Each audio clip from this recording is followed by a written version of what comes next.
Et c'est avec Jean-Rémy Baudot. Bonsoir Jean-Rémy. Bonsoir Damien. Le chiffre de la soirée, moins 3,6%. C'est la chute du CAC 40 aujourd'hui, moins 3,6. C'est donc l'indice parisien, un nouveau vendredi noir pour l'indice parisien, 2975 points. Les marchés ont été un peu pris en étau aujourd'hui entre plusieurs inquiétudes. L'inquiétude de la crise économique, l'inquiétude de la crise de la dette et puis les banques qui ont été encore particulièrement, je dirais, attaquées à l'image de la Société Générale. Moins 10,5%. L'action a été massacrée aujourd'hui. 17 €, c'est le prix auquel on achète actuellement, on peut acheter de la Société Générale. Pour se rendre compte un petit peu de l'ampleur de la baisse, oui. Juste regardez ce graphique, ça c'était en 2006, le point haut, 140 €, on est actuellement à 17. J'ai quand même une pensée émue pour tous ceux qui ont acheté des actions Société Générale en 2006. Ouais, eux aussi doivent avoir une pensée émue ce soir.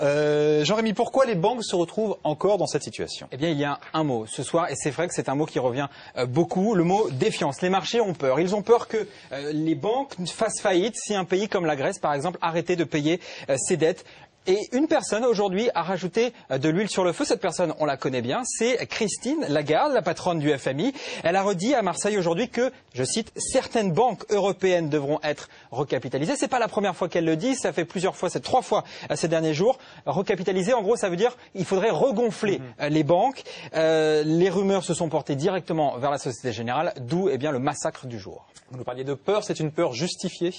Eh bien, ce qui est certain, c'est que du côté de la finance, en général, les peurs, elles sont autoréalisatrices. Quand on a peur de quelque chose, en général, ça finit par arriver. Certains disent que Christine Lagarde, comme elle était ministre de l'économie et des finances en France, elle est au courant, en gros, du dessous des cartes, et que peut-être, eh bien, si la Société Générale va mal, elle le saurait.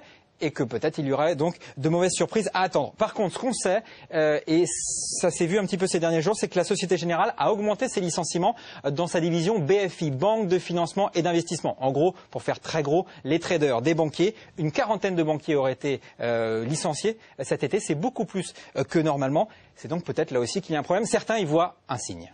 Et pour terminer toutes ces mauvaises nouvelles, une autre info qui a fait valser l'euro aujourd'hui. Et voilà, et c'est un petit peu la suite de toutes ces mauvaises nouvelles. C'est la démission de Jürgen Stark. On ne le connaît pas forcément, c'est le chef économiste de la BCE, de la Banque Centrale Européenne. C'est quelqu'un de très respecté. Il était connu pour ne pas mâcher ses mots. Il refusait par exemple l'utilisation de la planche à billets pour faire aller mieux l'économie. Officiellement, il part pour des raisons personnelles. Certains pensent qu'il part parce qu'il n'est pas d'accord avec la politique actuelle de la Banque Centrale Européenne. Et certains voient là un nouveau signe de panique de la zone euro. Et c'est pour ça que ça a fait chuter l'euro face au dollar, la monnaie européenne qui est tombée à 1,37 $. C'est le plus bas niveau depuis 6 mois. Le feuilleton de la crise continue.